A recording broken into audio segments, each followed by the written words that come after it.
네, 안녕하세요. 예, 새해 이렇게 인사를 드리는데요.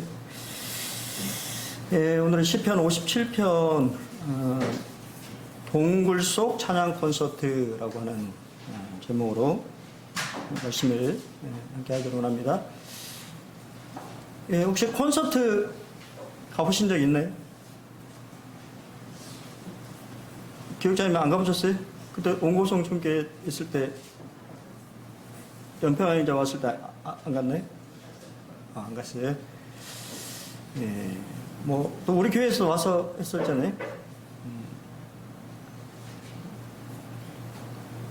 콘서트를 가면 대부분 이제 좋은 장소에서 콘서트를 하는데요. 동굴 속에서 찬양하는 콘서트장 가보신 적이 있는지 모르겠습니다.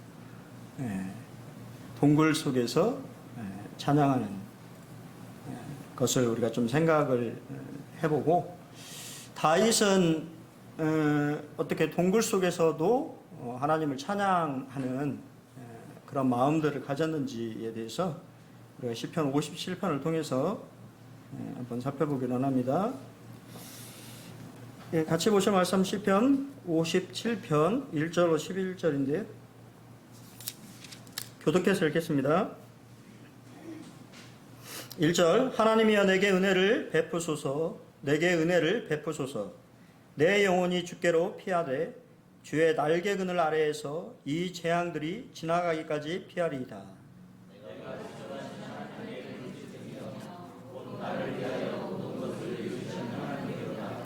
그가 하늘에서 보내사 나를 삼키려는 자의 비방에서 나를 구원하실지라. 셀라. 하나님이 그의 인자와 진리를 보내시리로다.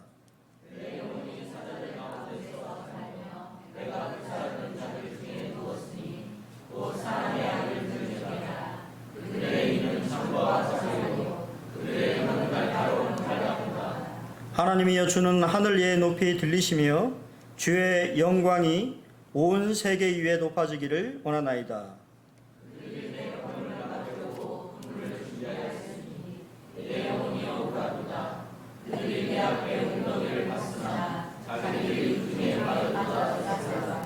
하나님이여 내 마음이 확정되었고 내 마음이 확정되었사오니 내가 노래하고 내가 찬송하리이다.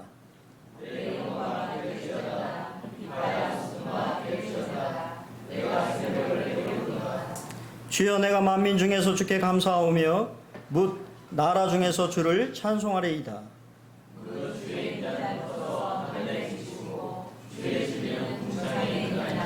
11절 같이 시작. 하나님이여 주는 하늘 위에 높이 들리시며 주의 영광이 온 세계 위에 높아지기를 원하나이다. 아멘.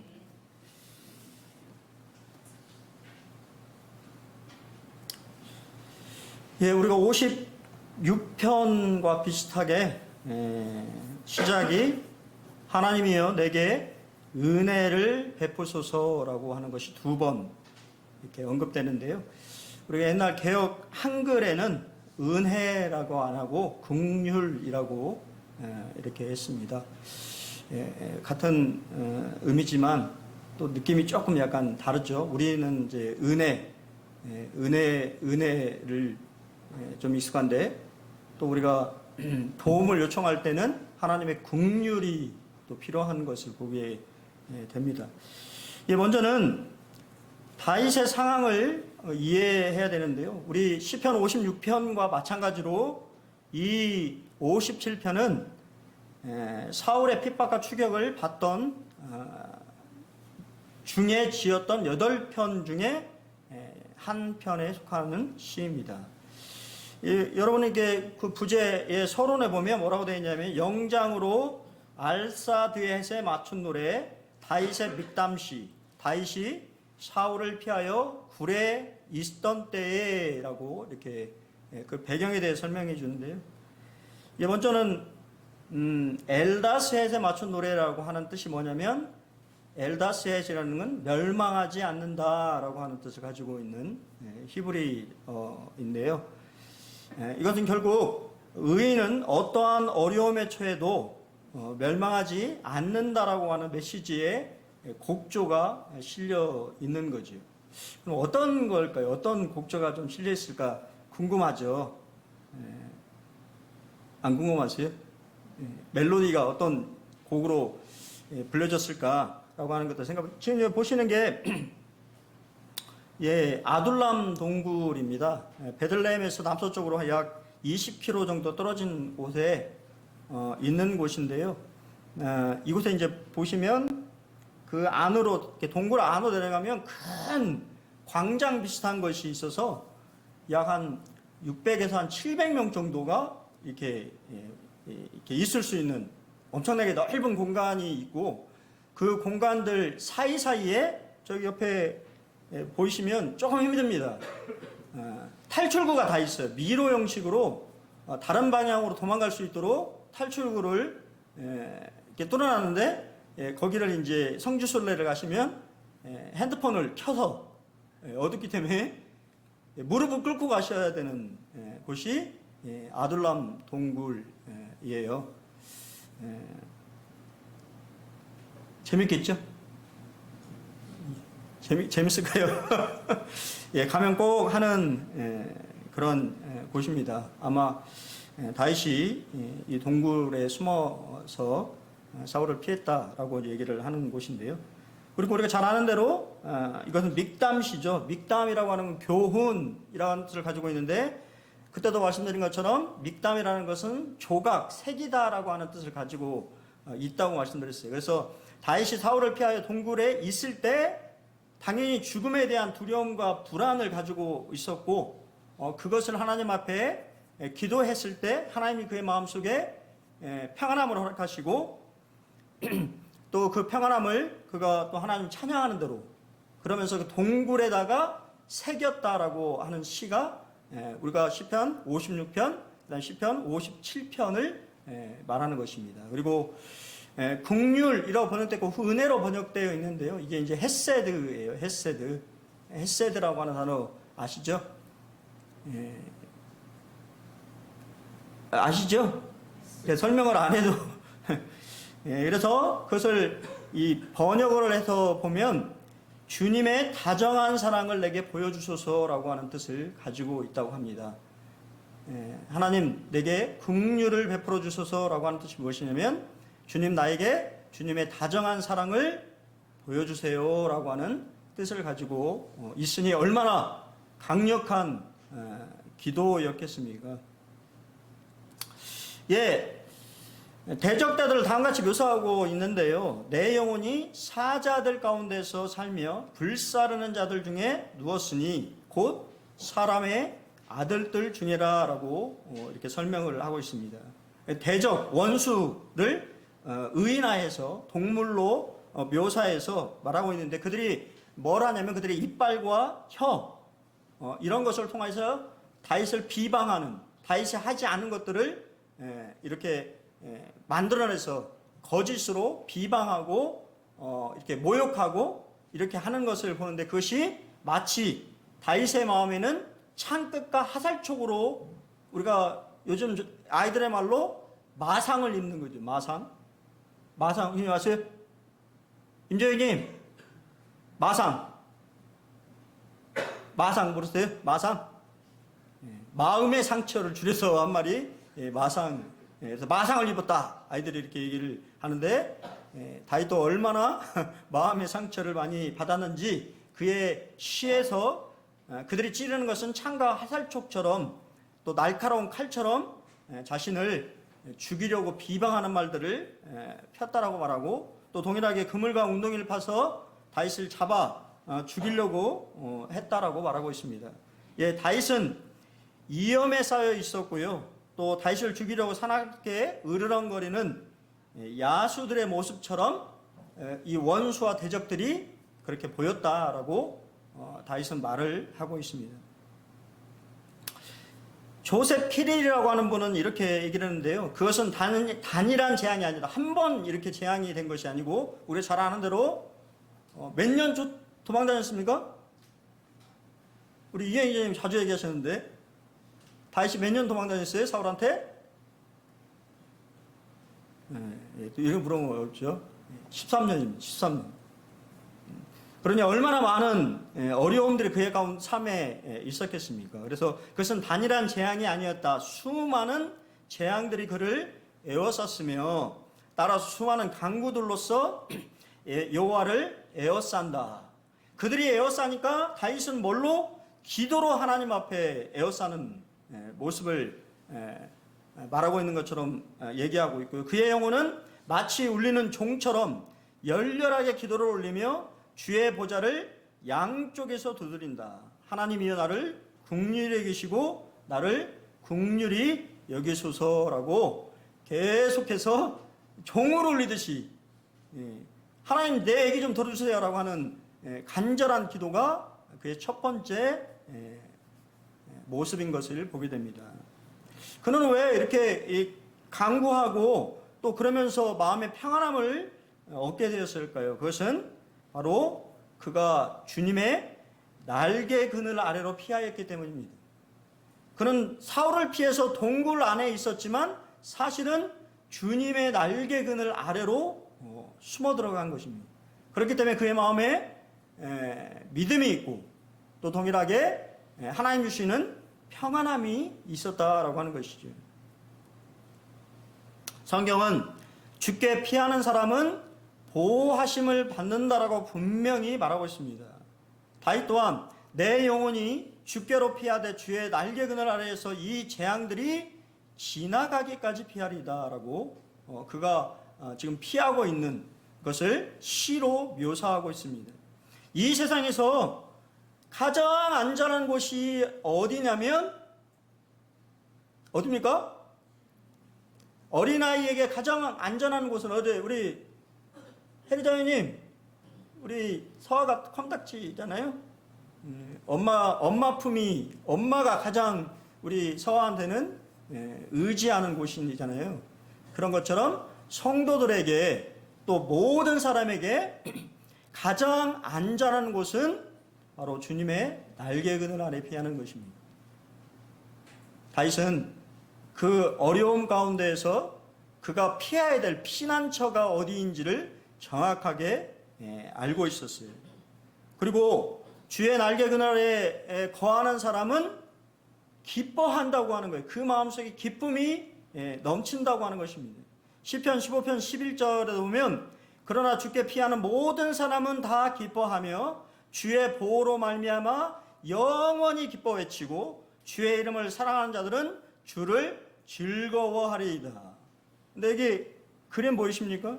참 마음에 와닿았어요. 여러분 매일 저녁에 뭐 합니까?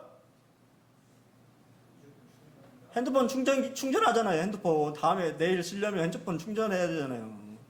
주님의 날개 그늘 안에 있다고 하는 것은 영적으로 충전이 되어지는 것입니다. 주님이 주시는 만족감과 평안함을 통해서 그 마음속에 충전이 되면 뭐가 생깁니까? 무슨 열매가 된다고요? 기쁨의 열매가 되는 거예요. 기뻐할 수 없는 상황인데도 불구하고 그는 기뻐하는 그것이 환경 때문이 아니라 누구 때문입니까? 다윗을 보호하시는 하나님 때문에 기뻐하는 것이지. 여러분의 기쁨의 제목은 무엇인가요? 왜 기뻐하십니까? 주님 때문에 기뻐하시네? 아니면 나에게 무엇인가 일이 생겨야 좋은 일이 생기면 기뻐합니다. 그런 게 아니라고 하는 거예요. 성도들의 기쁨은 주님으로부터 온다고 하는 것입니다. 또한 동일하게 시편 141편 11절 같이 한번 읽어보겠습니다. 시편 147편 11절 시작. 여호와는 자기를 경외하는 자들과 그의 인자하심을 바라는 자들을 기뻐하시느니라. 하나님이 어떤 사람을 기뻐하냐면 자기를 경외하는 사람인데, 그때도 말씀드렸잖아요. 자기를 경외하는 사람이 누구예요? 주님께 도움을 요청하는 사람이라고 하는 거예요. 주님께 나 좀 도와달라고 주님 앞에 피하는, 주를 피난처로 삼는, 그 날개 그늘 안에서 만족감을 얻는 그 사람이 주님은 너무 기쁜 것이죠. 이 사람은 아이들이 막 달라붙으면 귀찮아하고 좀 그러잖아요. 예. 근데 주님은 그러지 않는다는 거예요. 주님을 찾는 사람을 주님은 기뻐하십니다. 또한 주께 피하는 자들을 뭐 하십니까? 축복하십니다. 여호와여 주는 의인에게 복을 주시고 하늘의 신령한 것들로 영혼의 안식과 만족을 주시는 거예요. 여러분 지금 계속 기억하셔야 되는 거예요. 지금 다윗은 어디에 있습니까? 깜깜한 동굴 속에 있다고 하는 사실을 기억하셔야 돼요. 그리고 그곳에서 하나님 주시는 놀라운 영혼의 안식과 만족을 얻었다라고 하는 거예요. 그렇기 때문에 그 마음에 찬양이 흘러 넘쳤다고 하는 것입니다. 또한 주께 피하는 사람을 뭐로처럼? 방패처럼 보호하십니다. 호위하는 거예요. 여러분 주위에 하나님이 이 가드 아시죠? 가드. 대통령만 가드가 있는 게 아니에요. 구원받은 모든 사람에게 하나님은 은혜라고 하는 보호막을, 방패막을 쳐서서 성도들을 보호하시는 거예요. 사무엘상 23장에 보면 사울과 그의 사람들이 찾으러 온 것을 어떤 사람이 다윗에게 아뢰매 이에 다윗이 바위로 내려가 마온 항무지에 있더니 사울이 듣고 마온 항무지로 다윗을 따라가서는 사울이 산 이쪽으로 가매 다윗과 그의 사람들은 산 저쪽으로 가며 다윗이 사울을 두려워하여 급히 피하려 했으니 이는 사울과 그의 사람들이 다윗과 그의 사람들을 에워싸고 잡으려 함이었더라. 꼭 술래잡기 하는 것처럼 보이잖아요. 잡았습니까? 못 잡았어요. 다윗이 잘 도망가서 그런 거예요? 여러분 그렇게 생각하십니까? 그런 거 아니라고 하는 거예요. 하나님이 그를 은혜로 보호하셔서 잡지 못하도록 계속해서 은혜를 베푸셨다고 하는 거예요. 그래서 다른 번역본에 이게 좀 이상한 번역본이긴 합니다만 이 호위했다, 방패로 한같이 은혜로 그를 호위하였다라고 하는 말을 어떤 분은 뭐라고 했냐면 동굴에 동굴 입구를 거미가 그물을 쳐서 막았다라고 하는 그러한 역본도 있어요. 그물이 쳐져 있으면 어떻게 되는 거예요? 사람이 들어갔다는 거예요? 안 들어갔다는 거예요? 안 들어갔다는 거예요. 그렇게 해서도 하나님이 다윗을 보호하셨다라고 말하는 역본도 있어요.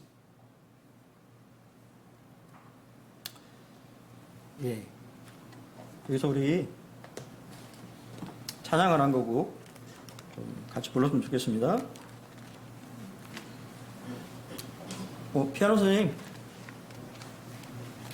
네, 통일찬송가예요. 통일찬송가 419장.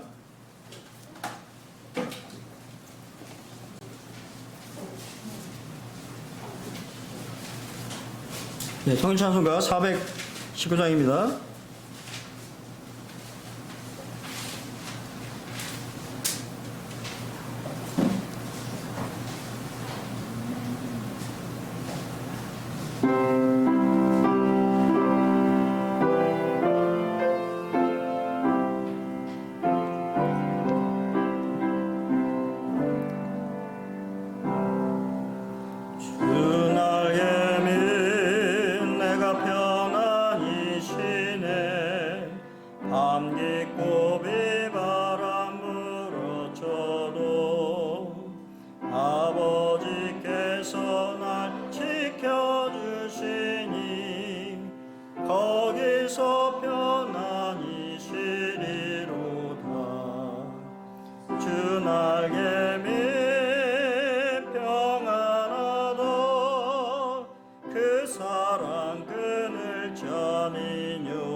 나의 피난처되니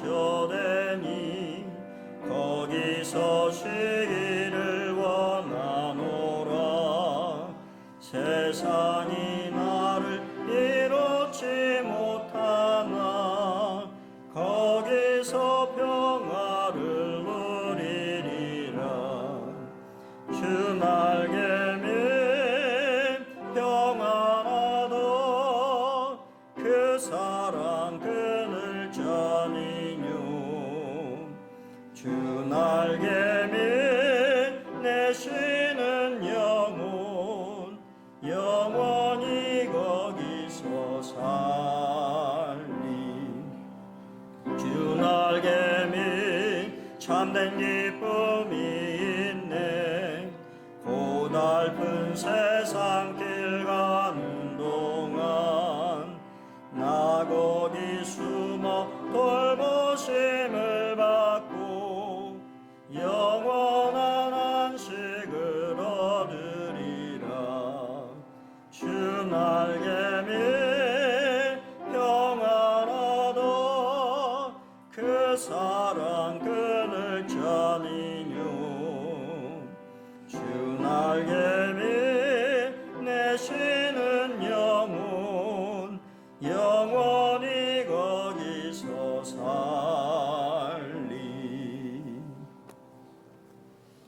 주님의 날개밑이 가장 안전한 곳이고 또 평안한 그런 곳인 것을 다윗은 알고 우리의 것을 말해주고 있습니다. 올 한 해 여러분의 어려움이 생길 때마다 주님의 날개 그늘 아래로 뭐 해야 돼요? 가셔야 되는 거예요. 거기에 피하면 주님이 여러분들을 보호하시고 여러 마음속에 평안함을 허락해 주시는 것입니다.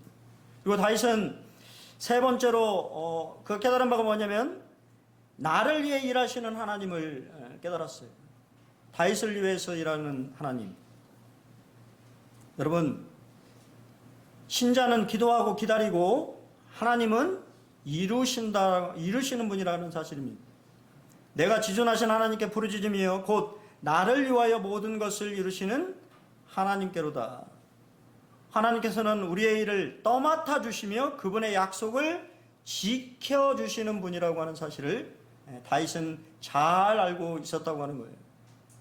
여러분은 어떻습니까? 여러분에 맡겨져 있는, 여러분이 감당하지 못하는 그러한 짐들을, 그런 걸 맡기고 있나요? 아니면 내 스스로 내 혼자 힘으로 해결하려고 발버둥 치고 있나요?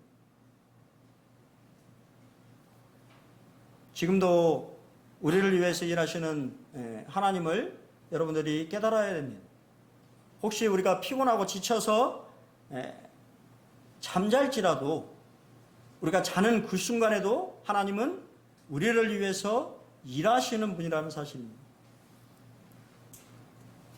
또한 그것은 우리에게 무엇을 가르쳐 주냐면 시작은 완성에 대한 보증이라고 하는 것입니다. 빌립보서 1장 6절에 보면 너희 안에 착한 일을 시작하신 이가 그리스도 예수의 날까지 이루실 줄을 우리는 확신한다고 말하고 있습니다. 우리를 구원하신 그분은 우리가 주님의 품에 안길 때까지, 주의 나라에 들어갈 때까지 우리 안에서 일하시고 역사하시는 그 일을 쉬지 않으신다라고 하는 사실입니다. 그렇기 때문에 우리는 어떻게 해야 됩니까? 어떠한 상황 속에서도 주님을 찬송하겠다고 확정하는 것입니다. 다윗은 하나님의 내 마음이 확정되었고 내 마음이 확정되었사오니 내가 노래하고 내가 찬송하리다라고 이렇게 얘기하고 있습니다. 올 한 해 여러분은 어떠한 마음으로 새해를 시작하셨나요? 저는 말씀을 준비하면서 올 한 해는 주님을 노래하고 찬송하는, 찬양을 많이 부르는 그러한 해가 되면 참 좋겠다. 그것이 어떠한 상황에서도 기쁘고 즐겁고 잘되고 이럴 때 부르는 것도, 주님을 찬양하는 것도 좋은 일이지만 우리에게 어려운 일, 또 슬픈 일, 힘든 일, 낭망하고 좌절하는 그 순간에도 하나님은 여러분들이 하나님을 노래하고 찬송하기를 원하신다고 하는 거예요. 그래서 마음의 의지의 문제인 것을 보게 됩니다. 의지의 문제. 생각을 해야 되는데 어떠한 상황이 닥치면 우리는 안전부절하지 못하고 어떻게 할지를 몰라 하는 그러한 상태가 아니라 주님 앞에 맡겼다고 한다면 믿음으로 평온하고 확고하며 행복하고 단호하며 마음의 안정된 상태를 유지하여서 하나님을 예배하는 것이 필요하다고 하는 거예요. 그것을 하나님이 기뻐하신다고 하는 것입니다. 어떠한 상황이든지 하나님을 찬양하고 예배하겠다라고 하는 마음의 결심이 여러분 마음속에 올 한 해 새로 시작하면서 이런 마음속에 있기를 바랍니다. 또한 그는 고난의 때 새벽을 찬송으로 깨우겠다고 고백합니다. 내 영광과 셀지어다 비파와 수금아 깰지어다 내가 새벽을 깨우리로다. 주여 내가 만민 중에서 주께 감사하오며 문 나라 중에서 주를 찬송하리이다. 무릇 주의 인자는 커서 하늘에 미치고 주의 진리는 궁창에 이르나이다. 존 맥아더 목사님의 책에 홀로 기도하는 이라고 하는 그 책에 보면 그런 내용이 있어요. 힘들고 어렵고 고난 가운데 있을 때 부르는 찬송이야말로 하나님이 가장 향기롭게 받는 제물이다라고 이야기하고 있습니다. 여러분, 일상적으로 내가 잘 되고 또 내 일이 잘 될 때 이렇게 기뻐하면서 찬양하는 것은 당연한 것이고, 내 상황이 내가 원하는 방식대로 내가 원하는 대로 안 되더라도 하나님을 의지하며 믿는 믿음으로 미리 하나님을 찬양하고 감사한다고 하면 하나님은 여러분의 미리 받은 찬송과 감사를 통하여서 여러분의 삶 속에서 여러분 하나님이 이루시지 않은 뜻을 이루어 가신다라고 하는 사실입니다. 아침에 그 새벽녘에 다윗은 하나님을 생각하며 찬양을 올리고 있어요. 얼마나 감동적이었을까요? 사실 그때도 말씀드린 것처럼 다윗 생에 가장 영적으로 충만하고 영적으로 좋았던 때가 언제냐면 사울 왕이 도망다녔을 때입니다. 가장 어려웠던 시기였지만 그때가 가장 하나님과 가까웠던 시기예요. 나중에 우리가 잘 아는 바대로 왕이 되고 왕국을 이루고 편안하게 되자 그가 한 일은 무엇입니까? 범죄하는 일이었습니다. 죄를 짓는 일이었어요. 그 죄로 인해서 잘 아는 바대로 나중에는 그 아들 때에서 왕국이 분열되어집니다. 말하기도 끔찍한 그러한 사건들이 계속해서 이루어지는 그러한 모습들을 우리는 보게 돼요. 여러분, 힘들수록 그때 저도 뭐 지금 참 좋은 세대예요. 그렇죠? 영대님, 우리 학생들 보면 참 좋은 세대예요. 여러 것을 막 지원하잖아요. 저희 때만 해도 대학 딱 2번 지원 가능했거든요. 정기, 후기. 우리 그렇죠, 영대님? 전문대까지 세 개인데 전문대는 생각을 안 했으니까 정기, 후기. 그 땡이에요. 대학을 아예 지정해서 시험을 봤습니다.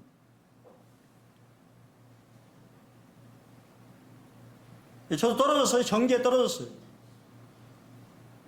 그리고 와서 찬양을 불렀습니다. 무슨 찬양을 불렀을까요? 그리 아니하실지라도 그 찬양을 부르면서 위로를 아이고 내가 됐어야 되는데 그리 아니시라도 하는 찬양을 부르면서 마음의 위로를 얻고 나중에는 대학에 들어갔습니다만 찬양이, 우리가 찬양들을 때때로 보면 내 마음을 대변하는 그런 곡들이 참 있어요.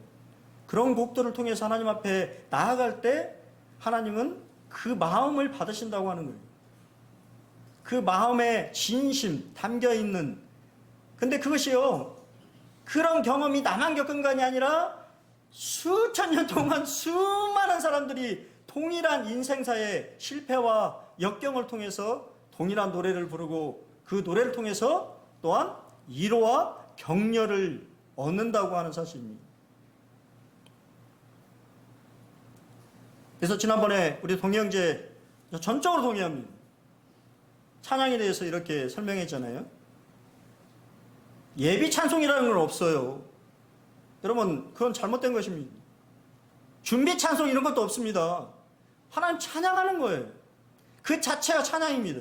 뭔가를 준비하기 위해서 하는 것이 아니에요. 그렇다고 한다면 이미 여러분의 마음이 잘못된 것입니다. 내가 부르면서 하나님을 찬양하며 경배하며 그분을 생각하는 그것이 내 마음에 준비가 되어지는, 이런 것이 찬양의 힘입니다. 근데 되돌아 보면 준비 찬송, 뭔가 말씀을 준비해야 되는 것 같은, 여러분 그러면 안 돼요. 찬양은 자신의 마음을 대변하고 또 태우는, 다시는 아침에 일찍 일어나서 찬양을 통하여서 그의 영혼을 새롭게 하는, 여기서 영광이라고 번역되어 있지만 다른 번역본에는 영혼아라고 하는 번역본으로 되어 있어요. 우리 나중에 보면 보겠습니다만 다윗이 또 그러잖아요. 내 영혼아 어찌하여 네가 낭망하고 있느냐고 자신에게 설교를 하잖아요. 왜 내 영혼이, 내 영혼이 왜 이렇게 낙심하고 낭망하고 있니? 네 얼굴을 도우시는 하나님을 찬송하라고 얘기하고 있지 않습니까? 여러분, 성도의 얼굴은 기쁨이 있어야 돼요. 즐거움이 있어야 돼요. 조금 얼굴이 좀 펴졌어요. 처음에 딱 올라가는데 얼굴이 다 굳어 있어요. 안 돼. 주님의 말씀과 찬양을 통해서 우리의 심령이 부드러워지고, 단단했던 그 심령들이 부드러워지고 주님 앞에 더 가까워지는 그러한 시간이 되어야 되는 것입니다. 여러분, 아침에 아마 우리 헌영자님 기도 열심히 하시는 걸 알고 있는데 기도 후에 찬양하십시오.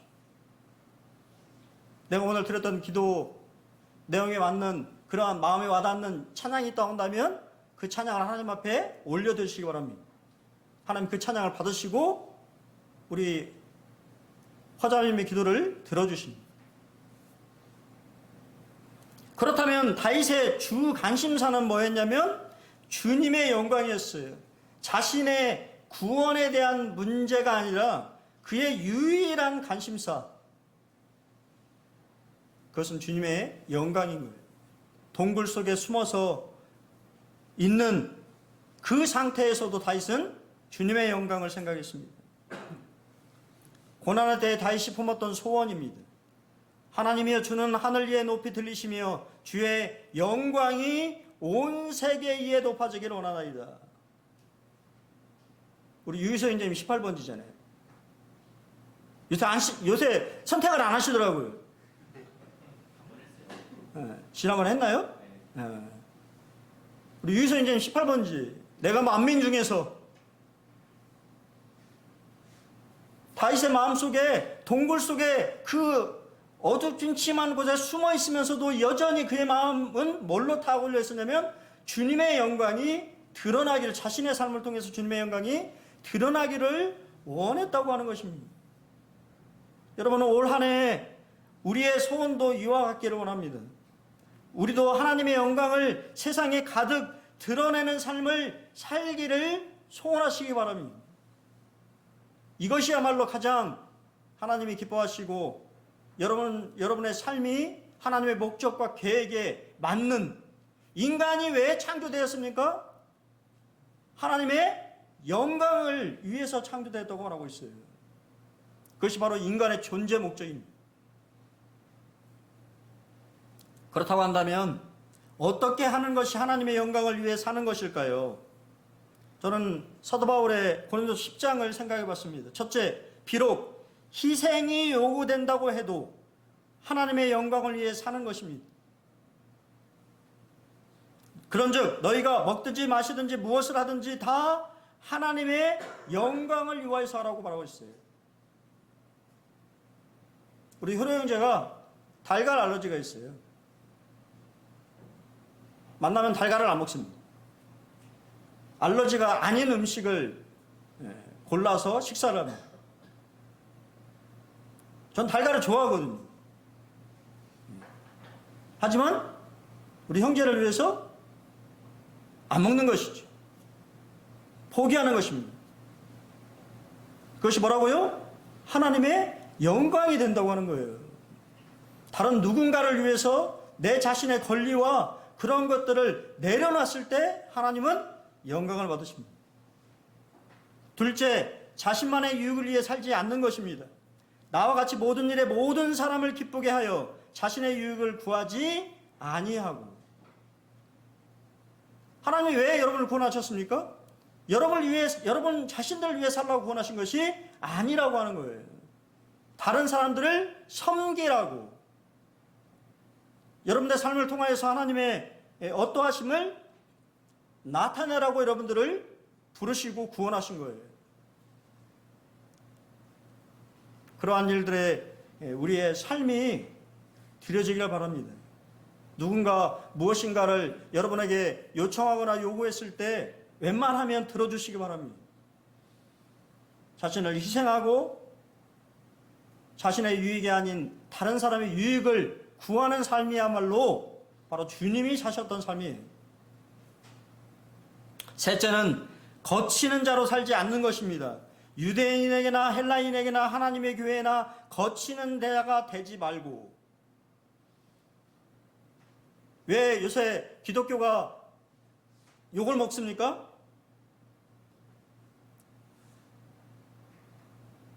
이기적이 때문에 기독교인들이 이기적이 때문에 그래요. 세상 사람들은 기독교인들에 대해서 높은 수준의 뭔가 그런 걸 기대하는데 자신들과 거의 다르지 않는 그런 모습을 보이기 때문에 기독교에 대해서 욕하는 것입니다.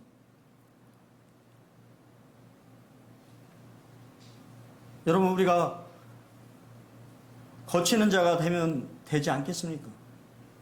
다른 사람을 도와주지는 못할 망정 다른 사람을 어렵게 하는 사람이 되어서는 안 되는 것입니다. 넷째는 영혼 구원을 위해 사는 것입니다. 많은 사람의 유익을 구하여 그들로 구원을 받게 하라. 다윗의 삶은 영혼을 구원하는 것이 그의 삶의 목표였습니다. 어떻게 하면 한 영혼이라도 더 주님 앞에 인도하고 복음을 전할까? 그러한 생각을 했어요. 근데 요즘은 그렇지 않은 것을 보게 됩니다. 말세의 징조의 하나가 무엇입니까? 자기를 사랑하고 라고 되어 있잖아요. 자기를 사랑하고. 종말에 가까울수록, 말세가 가까울수록 그리스도인들은 또 세상 사람들은 자기 자신밖에 모르는 거예요. 그러한 모습을 우리가 보인다고 하면 그것이 하나님의 영광이 되겠습니까? 아니죠. 오히려 하나님을 욕되게 하는 것입니다. 결론을 좀 말씀드리면 시편 57편은 두 가지의 확실한 진리를 우리가 발견할 수 있습니다. 첫 번째는 하나님의 보호하심이 있다고 하는 거예요. 여러분의 죽음의 순간에도 하나님이 여러분을 눈동자처럼 살피시고 사망의 음침한 골짜기를 지날지라도 주님이 여러분과 함께 하시는 거예요. 그 순간이 죽음의 순간이라도. 우리가 잘 알지 않습니까? 요한 웨슬리가 왜 구원받았습니까? 바로 모라비안 교도의 평안함이었어요. 자신에게 없는, 구원받지 못한 자신에게는 없는 폭풍우가 몰아치는 배 안에서 모라비안 형제들은 전혀 두려워하지 않고 죽음을 담대하게 평온한 그 모습을 보고 자신의 믿음이, 자신의 구원이 잘못되었구나라고 하는 생각을 가졌다고 하는 거예요. 둘째는 주님께서 우리를 위해서 일하고 계신다고 하는 거예요. 얼마나 감사한가요? 우리 군산 번호교회를 위하여서 올 한 해도 주님이 쉼없이 일하실 거예요. 주님이 일하시는데 우리가 놀고 있으면 되겠습니까? 아니잖아요. 우리도 동일하게 그분과 함께 동역의 삶을 살아야 되겠습니다. 그리고 그러면 그 모든 것을 주님 앞에 다 맡긴다면 우리는 뭐만 생각하면 됩니까? 주님의 영광만을 생각하면 되는 거예요. 참 다윗은 팔자가 좋아요. 다 맡겨버리고, 그가 정말 믿음의 사람이라고 하는 것이 참 드러나지 않습니까? 다 맡겨버렸으니까 이제 그가 생각할 수 있는 것은 주님의 영광을 위해서 내가 살면 되겠구나 라고 하는 거예요. 나머지는 주님이 다 해결해 주시겠지 라고 하는 믿음이 그의 마음속에 있었다고 하는 것입니다. 저는 팀 켈러의 묵상을 좀 말씀드리고 말씀을 줄이고자 합니다. 하나님 독생자 예수님은 일용할 양식을 주옵시고라고 간구하기 전에 이름이 거룩히 여김을 받으시오며라고 기도하라고 가르치셨습니다. 이러저러하게 해 주세요라고 부르짖기 전에 내 삶을 통해 영광을 받아 주옵소서라고 아랠 줄 알게 도와주십시오. 처음에는 어렵겠지만 갈수록 이러한 기도가 제 삶이 되기를 기도합니다. 아멘. 여러분, 무엇인가를 해달라고 구하기 전에 여러분의 삶이 하나님 앞에 영광이 될 수 있게 해달라고 기도하는, 주님 앞에 영광을 돌려드리는 이러한 기도야말이, 여러분 그렇게 기도하면 나머지는 다 책임져 주신다고 약속하셨잖아요. 여러분 삶 속에 올 한 해도 주님의 영광을 위하여서 살아가는 한 해가 되었으면 좋겠습니다. 그래서 우리 군산 번호교회가 주님의 영광을 드러내는 귀한 지역교회로서, 또 피르사신 몸된 교회로서 다른 주변에 있는 사람들에게 칭찬과 호감을 받는 그러한 믿음의 공동체가 되었으면 참 좋겠습니다. 감사합니다.